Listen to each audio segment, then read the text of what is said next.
આપણી જાતને શ્રેષ્ઠ સાબિત કરવા માટે એટલે કે સારો દેખાવ કરવા માટે કેટલો મોટો દેખાવ કરતા હોઈએ છીએ. હા, સાચી વાત છે. જાણે એક કાયમી મહોરું પહેરીને ફરતા હોઈએ. એક્ઝેક્ટલી. પણ જો આ મહોરું ઉતારીને આપણી બધી જ ખામીઓ કે બધા જ છુપા દોષો કોઈની સામે ખુલ્લા પાડવાના હોય તો બહુ જ ડર લાગે. કારણ કે આપણે આપણા અહંકારના પડદા પાછળ એક જાતની સુરક્ષા અનુભવતા હોઈએ છીએ. બરાબર.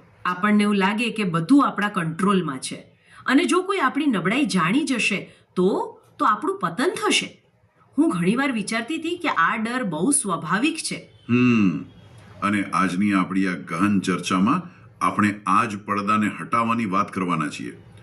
આ માટે આપણી પાસે એક બહુ જ ઊંડો સ્ત્રોત છે. ચોક્કસ. આ સ્ત્રોત છે કુંડળધામના સ્વામિનારાયણ મંદિરની સ્ટેજ કુટીર ખાતેથી અપાયેલી પરમ પૂજ્ય સદગુરુ શ્રી જ્ઞાનજીવનદાસજી સ્વામીની કથા.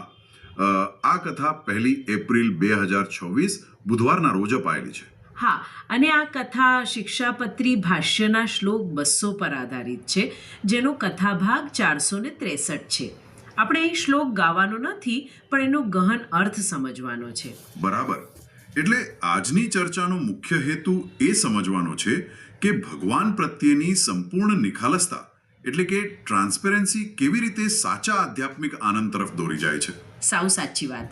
કથામાં સ્વામીજીએ એક બહુ જ પ્રેક્ટિકલ વાત રજૂ કરી છે. હા, પેલી કાગળ પર લખવાવાળી વાત ને. હા, એ જ.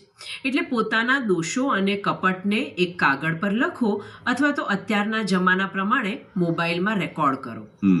પછી તેને વારંવાર શાંતિથી સાંભળો અને છેલ્લે ભગવાન સમજ જઈને એ નિસંકોચ સ્વીકારો. હા, સાંભળીને મને એવું લાગ્યું કે જાણે આ કોઈ આધ્યાત્મિક ઓડિટ એટલે કે સ્પિરિચ્યુઅલ ઓડિટ જેવું છે, જ્યાં આપણે જ આપણા કર્મોનો ચોપડો તપાસવાનો છે. હા, આ ઓડિટનો વિચાર બહુ જ સચોટ છે. જુઓ, જેમ કોઈ કંપની પોતાના ચોપડામાં ખોટા આંકડા છુપાવે તો ભવિષ્યમાં તે દેવાળું જ ફૂંકે છે ને. હા, એ તો છે જ. બસ એવું જ આપણા મનનું છે. આપણે દુનિયાવી સુખો અને અહંકારમાં એટલા રાચતા હોઈએ છીએ કે અંદરથી ધીમે ધીમે નબળા પડી જઈએ છીએ. બરાબર. જ્યારે આપણે આ દંભ છોડીને આપણું કપટ સ્વીકારીએ ત્યારે જ સાચો ભગવાનના કર્તૃત્વનો આનંદ પ્રાપ્ત થાય છે. અહીં મને થોડી મૂંઝવણ થાય છે. આ ભગવાનના કર્તૃત્વનો આનંદ એટલે પ્રેક્ટિકલી શું? મતલબ દોષ સ્વીકારવાથી અચાનક આનંદ કેવી રીતે આવી જાય? બહુ સારો પ્રશ્ન છે. સમજો કે કોઈ ખોટી ઇમેજ કે સારો દેખાવ જાળવી રાખવા માટે બહુ મોટી માનસિક ઉર્જા વપરાય છે. ઓહ હા, એ તો બહુ થાક લગાડે. બિલકુલ. અહંકાર આપણને એમ મનાવે કે હું જ આ બધું કરું છું અને મારે જ આ ઇમેજ સાચવવાની છે. પણ જ્યારે આપણે ભગવાન સામે નતમસ્તક થઈને દોષ સ્વીકારી લઈએ ત્યારે આ ખોટો દેખાવ જાળવવાનો બોજ સાવ હળવો થઈ જાય છે. આપણને સમજાય છે કે વાસ્તવિક નિયંત્રણ તો ભગવાનના હાથમાં જ છે. અચ્છા, એટલે આ અહંકારનો બોજ ઉતરવાની જે હળવાશ છે તે જ સાચો આનંદ છે. એક્ઝેક્ટલી. આ આધ્યાત્મિક ઓડિટનો કન્સેપ્ટ તો સમજાઈ ગયો, પણ આમાં એક મોટું પ્રેક્ટિકલ જોખમ દેખાય છે મને. કેવું જોખમ?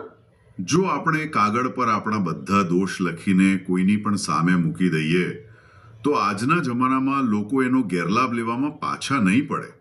તો શું કોઈની પણ સામે મન ખોલી શકાય ખરું? ના ના, બિલકુલ નહીં. અને કથામાં આ વાત પર બહુ જ ભાર મૂક્યો છે. નિખાલસ માત્ર અને માત્ર સાચા સાધુ પાસે જ થવું જોઈએ. ઓહ, બરાબર. તો સાચા સાધુની ઓળખ કેવી રીતે કરવી? સ્ત્રોતમાં બહુ સ્પષ્ટ લક્ષણો આપ્યા છે. એવા સંત જે અનાયાસે મળેલી વસ્તુથી સંતોષ માને અને જે રાજા જનક સમાન નિંદા કે સ્તુતિમાં એકદમ સમાન ભાવ રાખે. એટલે કે રાજા જનક જેવી સ્થિતિ. જો કોઈ તેમના વખાણ કરે તો તેમને અભિમાન ન થાય અને નિંદા કરે તો ગુસ્સો ના આવે. હા, બરાબર. આનો અર્થ એ થયો કે જ્યારે આપણે આવા સંત પાસે આપણા દોષો લઈને જઈએ ત્યારે તેઓ આપણને જજ નહીં કરે, ખરું ને? ચોક્કસ.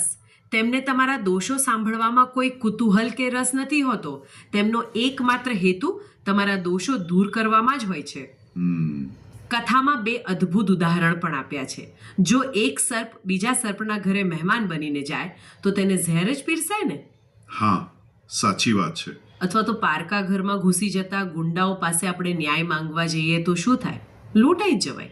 આ સાંભળીને સમજાય છે કે શા માટે કથામાં આ ઉદાહરણો છે. એટલે કે જે વ્યક્તિ પોતે જ કપટી છે તેની પાસે નિખાલસ થવું સંપૂર્ણપણે વ્યર્થ અને નુકસાનકારક છે. બિલકુલ, એટલે આધ્યાત્મિક ઓડિટ સાચા ઓડિટર પાસે જ થવું જોઈએ. એકદમ સાચું. પણ અહીં એક બીજી જટિલતા આવે છે.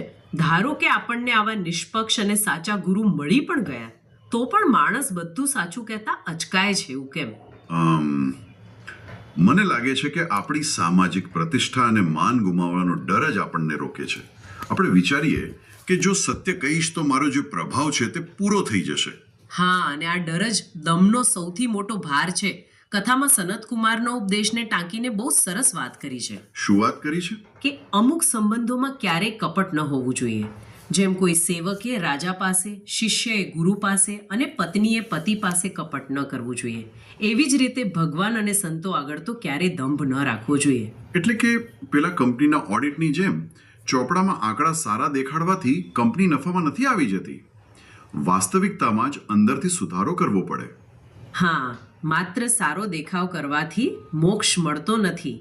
વાસ્તવિકતામાં સારા બનવાથી જ કલ્યાણ થાય છે. બહુ જ ઊંડી વાત છે.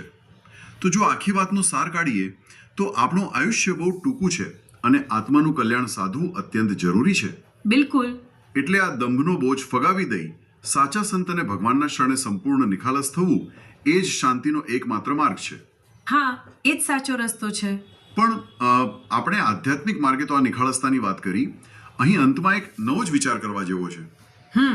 કયો વિચાર?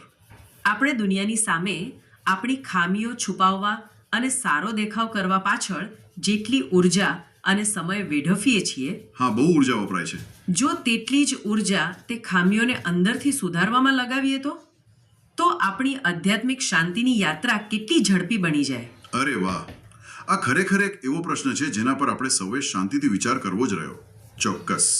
આજ એક સુંદર વિચાર સાથે આજની આપણી આ ગહન ચર્ચા અહીં પૂર્ણ કરીએ છીએ. ફરી મળીશું આવી જ એક રસપ્રદ સફરમાં.